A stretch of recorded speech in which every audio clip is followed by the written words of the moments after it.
જીવવાનો અધિકાર. વીણા જ્યારે ઓફિસથી ઘરે પાછી આવી ત્યારે તેણે પોતાનો બેગ પલંગ પર નાખ્યો અને રસોડામાં ગઈ. તે ફરીથી કામ કરતી વખતે ગુસ્સાથી ગણગણાટ કરી રહી હતી. મને ખબર નથી કે આ લોકો શું કરે છે. જો હું આ ઘરની વહુ છું તો શું મારે એકલાએ બધું કામ કરવું પડશે? મારી એકની જ જવાબદારી છે? મારે આવ્યા પછી તે રાણીની જેમ બેઠા છે, જેમ કે મારા લગ્ન પહેલાં આ ઘરમાં તેની આસપાસ નોકરો ફરતા હતા. છેવટે ખબર નહીં ક્યાં જન્મની દુશ્મનાવટ લઈ રહ્યા છે. અરે મને સમજાતું નથી કે જો તેઓ મને ઘરનું કામ કરાવે તો તેમના પર કયો પર્વત પડશે. છેવટે હું પણ એક માણસ છું. આખો દિવસ ઓફિસમાં કામ કર્યા પછી હું થાકેલી ઘરે આવું છું અને ઘરે પહોંચતાની સાથે જ બીજા લોકોના કામમાં વ્યસ્ત થઈ જાઉં છું. અહીં તેમને બીજું કોઈ વિચારવું નથી પડતું અને તે તેના મિત્રો સાથે ફરવા જાય છે. વીણાએ ઉતાવળમાં વાસણો ઉપાડવાનું શરૂ કર્યું અને એક પછી એક વાસણો દૂર ફેંકવા લાગી. પણ તેની સાસુએ પુત્રવધુ પ્રત્યે ના ગુસ્સાનું કારણ ખબર હતી, પણ તેણે કોઈ જવાબ ન આપ્યો. છેવટે તે કેટલો સમય કામ કરશે? પુત્રવધુ ગયા પછી તે સવારથી સાંજ સુધી ઘરનું બધું કામ કરે છે. તે પણ ખૂબ થાકી જતા હતા. તેથી સાંજે તે ફક્ત પોતાના માટે થોડો સમય કાઢતા હતા. ખરેખર તે આજના સમયની એક મોડલ ગર્લ હતી. વીણા ખૂબ જ શિક્ષિત હતી. શિક્ષિત થઈને આત્મનિર્ભર મહિલા બનવાનું તેનું સપનું હતું. તેથી જ્યારે તેનો અભ્યાસ પૂરો થયો ત્યારે તેણે નોકરી માટે અરજી કરવાનું શરૂ કર્યું અને તેના લગ્ન લીલાબેનના પુત્ર આરવ સાથે નક્કી થયા. તેણે બધાની સામે સ્પષ્ટપણે કહ્યું હતું કે જો તેમને ક્યાંક સારી નોકરી મળશે ને તો કોઈ નોકરી કરવામાં તેમને કોઈ વાંધો ન હોવો જોઈએ. આરવને પણ આમાં કોઈ સમસ્યા નહોતી. તેમના માતા પિતાને તેમની પુત્રવધુ એક કાર્યકારી વ્યાવસાયિક હોવા સામે કોઈ વાંધો નહોતો. લગ્નની બધી વિધિઓ ખૂબ જ આનંદથી પૂર્ણ થઈ અને આખરે વીણા આ ઘરમાં આવી અને લગ્નને ફક્ત 5 જ મહિના થયા હતા અને વીણાને સારી નોકરી મળી ગઈ. વીણા નોકરી મેળવીને ખૂબ ખુશ હતી. પણ લીલાબેને પરિવારના બધા સભ્યોની સામે એક વાત સ્પષ્ટ કહી દીધી. પુત્રવધુનું કામ કરવામાં મને કોઈ વાંધો નથી, પણ હવે ઘરની જવાબદારીઓ મારે એકલા સંભાળવી મારા માટે અશક્ય છે. તેથી પુત્રવધુએ ઘરના કામકાજમાં પણ મદદ કરવી પડશે. સહભાગીના આ શબ્દો સાંભળીને પરિવારના બધા સભ્યો સ્તબ્ધ થઈ ગયા હતા અને જો વીણાને છરીથી કાપવામાં આવે ને તો પણ લોહી ના નીકળે એવી હાલત થઈ ગઈ. આરવે કહ્યું, મમ્મી, તમે તો જાણો જ છો કે વીણાને આ નોકરી ખૂબ જ મુશ્કેલીથી મળી છે. અમને તમારી પાસેથી આવી અપેક્ષા નહોતી. તેથી લીલાબેને કહ્યું, હું જે કહી રહી છું તેનો અર્થ એ નથી કે ઘરના બધા કામ મારે જ કરવા પડશે. હું ફક્ત એટલું જ કહેવા માંગુ છું કે મારી પણ કેટલીક મર્યાદાઓ છે. જેમ જેમ હું મોટી થતી જાઉં છું તેમ તેમ મારી કામ કરવાની ક્ષમતા ધીમે ધીમે ઓછી થતી જાય છે. એટલા માટે હું આખા દિવસનું કામ કરી શકીશ નહીં.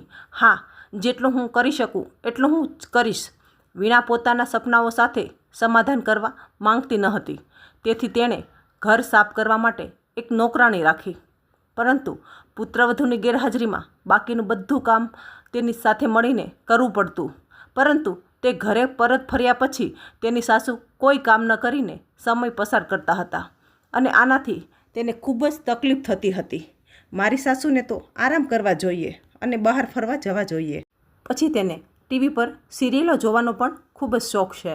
જ્યારે પણ તે આવી રીતે તેની માતાને ફોન કરતી ત્યારે તે હંમેશા તેની સાસુ વિશે ખરાબ બોલવાનું શરૂ કરતી. તે તેની માતા સાથે વાત કરીને હળવાશ અનુભવતી હતી. સમય ધીમે ધીમે ચાલતો હતો. તેના લગ્નને લગભગ 2 વર્ષ થઈ ગયા હતા. હવે વીણાના ભાઈના પણ લગ્ન થયા. પુત્રવધુને ઘરે લાવતાની સાથે જ આરતી કરવામાં આવી. માતાએ તેને લાડ લડાવતા બધાની સામે કહ્યું કે તમ મને ખૂબ જ પ્રિય છે. હું તેને દીકરીની જેમ રાખીશ અને માતાની જેમ પ્રેમ કરીશ. ઘરમાં પુત્રવધુ લાવવાનો અર્થ એ નથી કે તમારે તમારા બધા કામ છોડીને ખાલી બેસી રહેવું જોઈએ અને બધી જવાબદારીઓ બીજાને સોંપવી જોઈએ. છેવટે પુત્રવધુ પણ એક માનવી છે. હવે તે ફક્ત નોકરી કરશે, ઘરકામ કરવું પડશે નહીં. મને તે કરવાની સંપૂર્ણ સ્વતંત્રતા છે. હું મારા હૃદય પર હાથ રાખીને પ્રેમથી તેનો સામનો કરીશ, વીણાની માતાએ કહ્યું. તેથી વીણાની તેની માતાના આવા વિચારો સાંભળીને ખૂબ પ્રભાવિત થઈ અને તેણે તેની માતાના વિચારો પર ધ્યાન આપવાનું શરૂ કર્યું. પછી ચહેરો બનાવતા આરવને કહેવા લાગી, મારી સાસુ પણ મને સમજી શકી હોત, પણ મારું નસીબ એટલું સારું નથી. મારે ફક્ત મારા સાસુ પ્રમાણે ચાલવું પડશે. અને જોયું ને, મારી માતા કેટલી ખુલ્લા મનની છે. વીણાની ભાભી લગ્નના બીજા જ દિવસથી કામ પર જવા લાગી. વીણાની માતાએ પણ તેની પુત્રવધૂના આરામ અને સુવિધાનું ધ્યાન રાખ્યું. તે સવારે વહેલા ઉઠીને બધું જમવાનું તૈયાર કરતી. તેની પુત્રવધૂ તૈયાર થાય તે પહેલાં તેણે તેના દીકરા માટે ટિફિન પેક કરી રાખ્યું હોય અને તે નોકરી પરથી પાછી ફરે પછી તે પણ બધું કામ જાતે કરતી.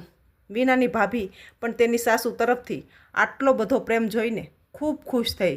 તે તેની સાસુને પણ તેની મનપસંદ વસ્તુઓ બનાવવાનું કહેતી અને વીણાની માતાએ પણ તેની દરેક ઈચ્છા પ્રેમ અને સમજાવટથી પૂરી કરીને તેને કેટલાક દિવસો માટે ખૂબ ખુશી આપી.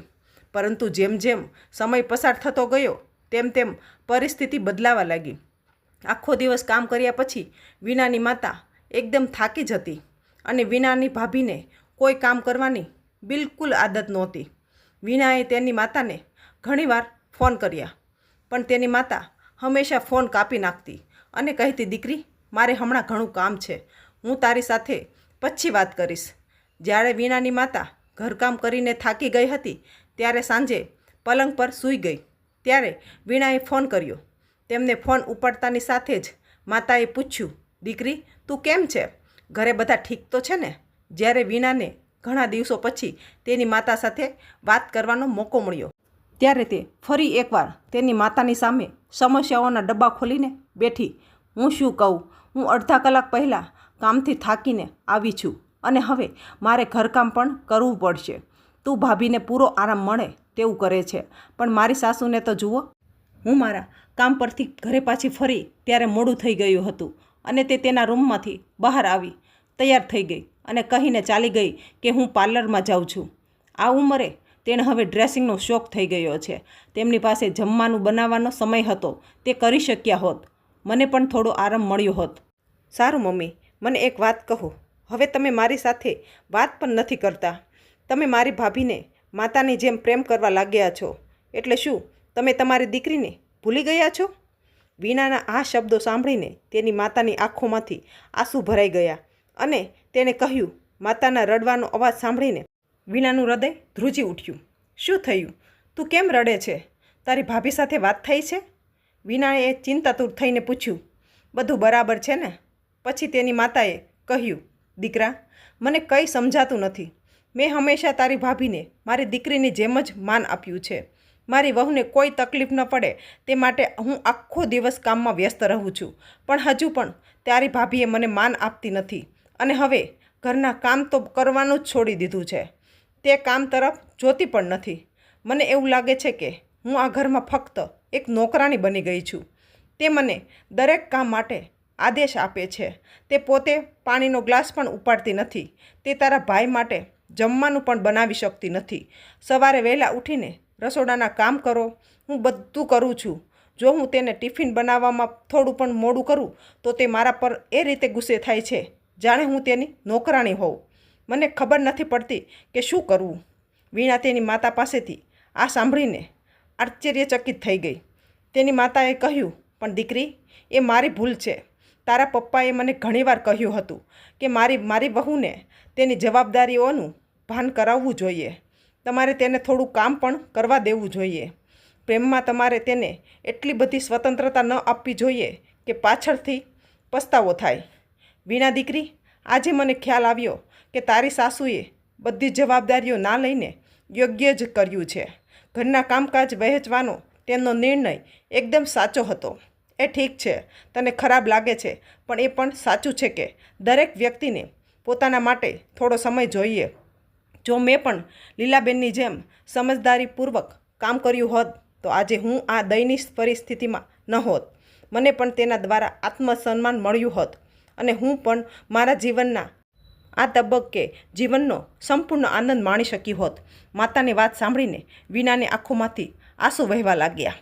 માતાની હાલત વિશે વિચારીને તેનું હૃદય તૂટી રહ્યું હતું. તેમના મનમાં વિચારોનું તોફાન ચાલી રહ્યું હતું. તેમની ઉંમર હવે આરામ કરવાની હતી. ત્યાં રહીને તેને તેની માતાની ચિંતા થતી હતી. પછી પોતાની જાતને કાબૂમાં રાખીને તે રસોડાના કામ માટે રૂમની બહાર જવા લાગી ત્યારે તેણે જોયું કે તેના સસરા હોલમાં બેઠા હતા.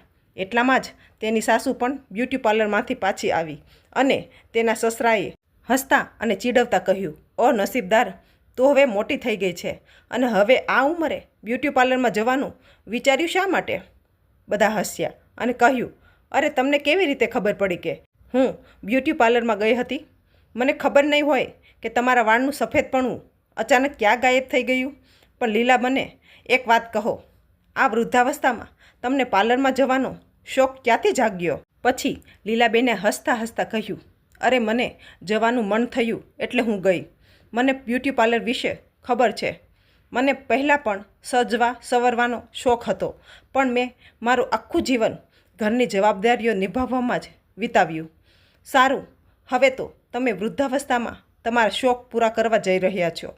ત્યારે લીલાબેને કહ્યું, "કોણે કહ્યું કે વૃદ્ધાવસ્થામાં કોઈ પોતાના શોખ પૂરા કરી શકતું નથી? અરે આ એવો દૃષ્ટિકોણ છે જેને બદલવાની જરૂર છે. દરેક ઉંમરનો તબક્કો એવો છે, એક નવો અનુભવ, નવા પડકારો અને નવી ઈચ્છાઓને લઈને આવે છે. પરંતુ જીવનના દરેક તબક્કે આપણે ફક્ત જીવનનો આનંદ માણવા માંગતા હતા. હું તમને એક વાત કહેવાનું ભૂલી ગઈ. આવતીકાલથી નજીકના પાર્કમાં યોગાના ક્લાસ શરૂ થવાના છે." લીલાબેને કહ્યું કે અમે લોકો જવાના છીએ. હું એકલી નથી જવાની, બધા સાથે જઈશું. એમને કહ્યું તો લોકો તમારી મજાક ઉડાવશે. તેઓ આ વિશે વાત કરી રહ્યા હતા. બંને હસવા લાગ્યા. જ્યાં પણ તેના સાસુ અને સસરાના આ વાતો સાંભળી ત્યાં વીણાના ચહેરા પર ગુસ્સાને બદલે મીઠી સ્મિત આવી ગઈ. પછી વીણાને મનમાં વિચાર આવ્યો કે મારી સાસુ ખોટી ના હતી. લગ્ન પછી સ્ત્રીને તેના બાળકો અને ઘરની જવાબદારીઓ સાથે સમય વિતાવવા માટે સમય મળતો નથી, અને જો તે તેના શોખ માટે સમય આપવા માંગતી હોય તો તેમાં કોઈ નુકસાન નથી. છેવટે તેને પણ દુનિયાની તાજી હવા મેળવવાનો તેમનો અધિકાર છે. આ ઉંમરે પણ ખુશીથી જીવવાનો તેમનો અધિકાર છે. તો મિત્રો, તમને આ વાર્તા કેવી લાગી? જો વાર્તા ગમી હોય તો કૃપા કરીને લાઈક કરજો અને કોમેન્ટ કરજો અને ચેનલને સબસ્ક્રાઈબ કરવાનું ના ભૂલશો. ફરી મળીશું નવી વાર્તા સાથે.